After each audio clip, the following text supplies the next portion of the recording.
In politics, you're either on message or you're losing. Let's get to it.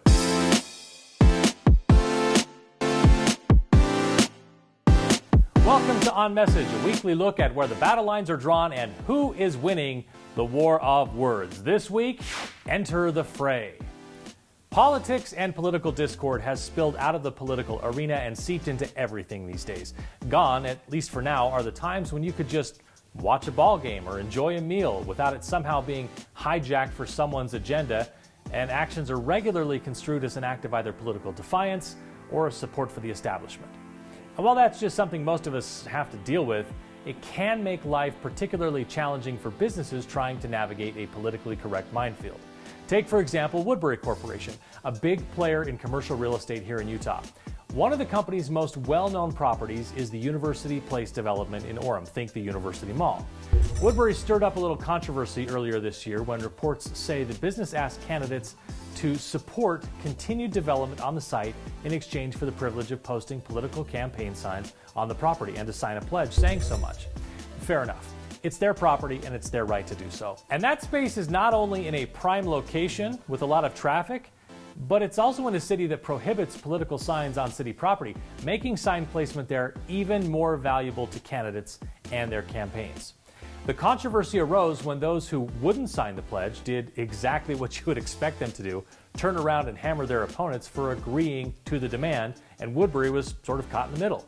In recent days, another Utah company has found itself in the political rough waters.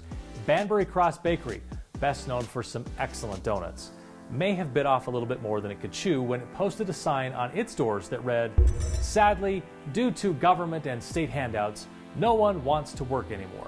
Therefore, we are short-staffed during our busy season." Certainly a tone of frustration.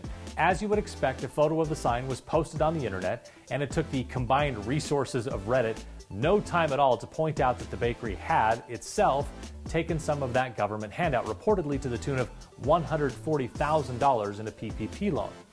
Whether or not the online outrage actually translates into a measurable impact on the company's revenue isn't something we're likely to know, and maybe the outrage will drive business to them equal or greater than what they were set to lose. Both examples bring up a larger issue. When is it advantageous for a business to take sides on a political or cultural battlefield? The answers to that question are as many and varied as there are businesses. Making a determination is really as much of an art as it is a science, but one thing all business owners should do is give the matter serious forethought. Think before you speak, measure twice, cut once. What's the worst that can happen? Are we prepared to deal with the consequences if it does? What will we say if our actions are interpreted differently than we intended? All that is worth thinking through before you take a position or speak out on an issue that can impact your bottom line. And of course, sometimes businesses may find it worthwhile to engage, but doing so without proper planning can cause nothing but trouble. The Woodbury Corporation has announced that no political signs will be allowed on their properties going forward. That will keep the issue from causing them trouble in the future. They probably wish they had taken that position from the outset.